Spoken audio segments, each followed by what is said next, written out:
Perché sur les falaises du massif de la Chartreuse, à près de 1300 mètres d'altitude, l'ermitage du Saint-Hénard domine la vallée du Grésivaudan depuis des siècles. Invisible depuis la plaine, accroché à la roche, il appartient à ces lieux discrets que seuls les regards attentifs savent découvrir. Un site hors du temps où l'histoire humaine se mêle au silence de la montagne.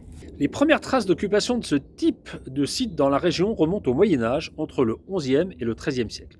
C'est à cette époque que se développe fortement l'érémitisme dans les Alpes, notamment sous l'influence des moines chartreux, installés dès 1084 avec la fondation de la Grande Chartreuse par Saint Conon. Dans ce contexte, des hommes choisissent de se retirer des lieux isolés comme celui du Saint-Hénard. L'ermitage s'inscrit donc dans cette tradition, celle d'une vie austère, tournée vers la prière et le retrait du monde. Entre le XIVe et le XVIIe siècle, ces ermitages restent des lieux modestes, souvent peu documentés. Le mémoire de Claude Sénéchal évoque cette réalité. Les ermites laissent peu de traces écrites, mais leur présence est attestée par l'usage des lieux et certaines traditions locales.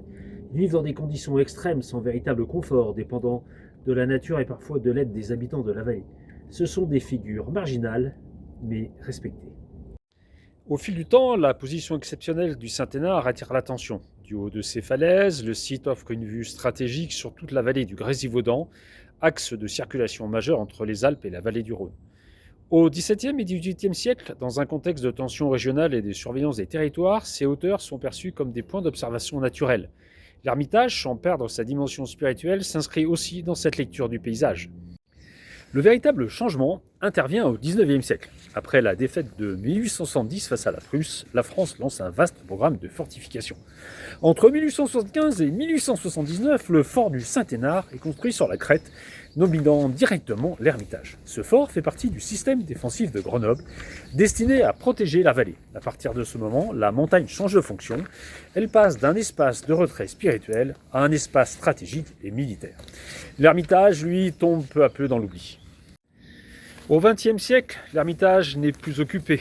Il devient un vestige, un lieu discret connu seulement de quelques passionnés, randonneurs ou historiens locaux.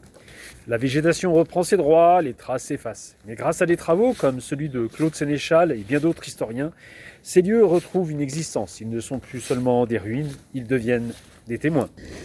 Aujourd'hui, l'ermitage du Saint-Hénard reste un lieu fragile, presque secret. Il raconte une histoire longue de près de 1000 ans, celle des hommes qui ont choisi de vivre en retrait, celle d'une montagne tour à tour refuge spirituel et poste de surveillance. Entre 1084, date fondatrice de la Chartreuse, et la construction du fort à la fin du XIXe siècle, c'est toute une évolution du rapport à la montagne qui se dessine. Un lieu suspendu entre ciel et terre, où l'histoire murmure encore à qui sait l'écouter. Voilà, j'espère que cette petite découverte vous aura plu. On se retrouve très bientôt pour une nouvelle vidéo. Ciao, ciao.